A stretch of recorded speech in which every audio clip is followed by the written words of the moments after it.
enfin un long métrage où sont représentés les chefs d'orchestre bisexuels, ça fait plaisir. En plus, Scorsese voulait le réaliser, Spielberg aussi, mais finalement, ce sera Bradley Cooper.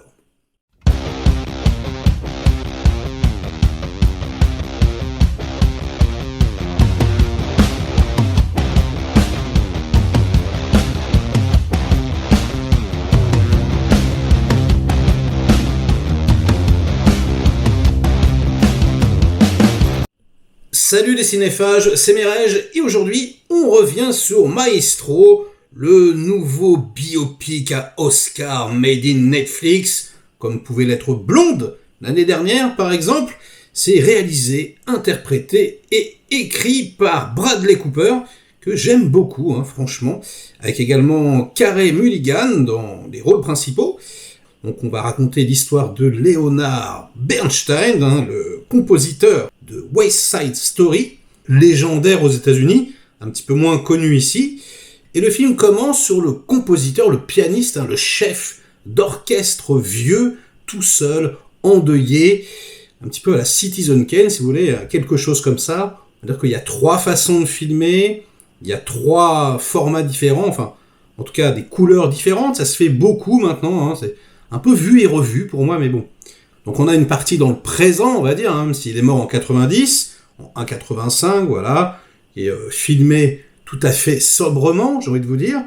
On a la partie où il est très jeune, où il va rencontrer sa femme, où vraiment là, on est en plein dans quelque chose qui pourrait s'apparenter au niveau de l'énergie de la mise en scène, de la comédie musicale, avec de l'emphase partout, des mouvements de caméra, des top shots qui passent au-dessus des portes, etc., des reconstitutions en images de synthèse sur des salles de concert, pas toujours très heureux d'ailleurs les effets spéciaux, il n'y en a pas beaucoup, mais bon voilà.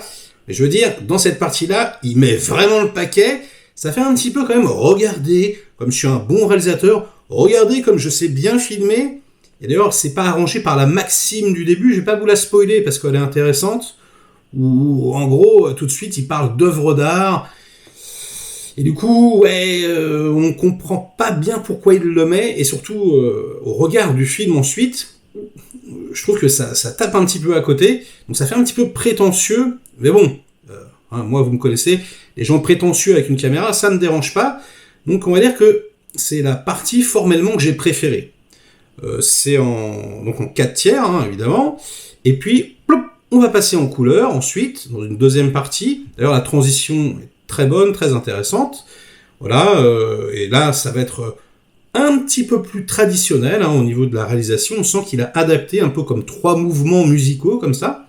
Donc ça, c'est intéressant, même si, comme je l'ai dit, c'est pas forcément le truc le plus original du monde. Et on peut dire que oui, si on juge techniquement le film, c'est relativement satisfaisant quand même. C'est franchement un gars qui a du talent, qui sait réaliser, qui a des idées de mise en scène. Il y a notamment une très très très belle scène dans une cathédrale entièrement en plan séquence, a priori qui a été entièrement improvisée d'ailleurs, et franchement assez émouvante.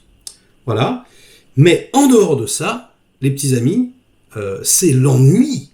Et c'est l'ennui presque total, pour la bonne et simple raison que ça raconte pas grand-chose, ce film.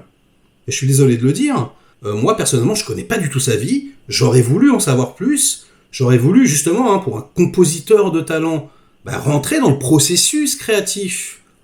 On le fait jamais. C'est-à-dire que la musique qu'on entend, elle est juste là, pour décorer.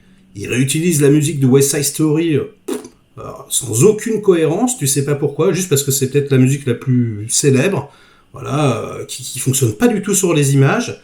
Il y a aucun rapport, mais vraiment aucun, avec la création, c'est ultra frustrant. Et puis, on nous raconte vraiment que ces histoires de cul.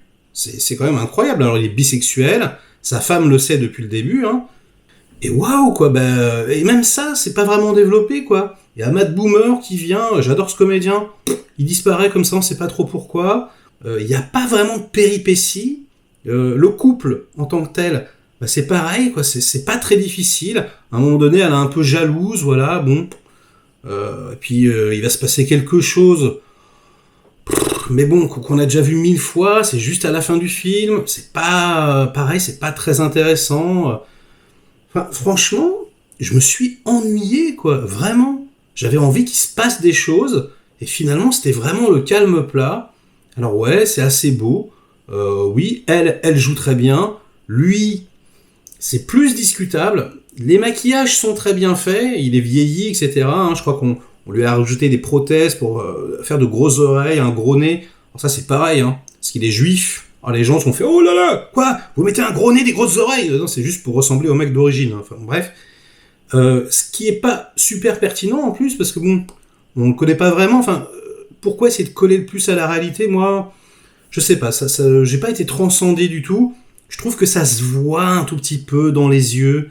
Je sais pas si c'est moi, mais il a une voix, voilà, il parle beaucoup du nez. Et je me demande si c'est pas à cause de la prothèse. C'est peut-être fait exprès. Mais je sais pas, j'ai pas arrêté d'y penser, ça m'a un peu gâché le truc, franchement. J'aurais préféré peut-être un vieux comédien à la place. Pourquoi pas, après tout.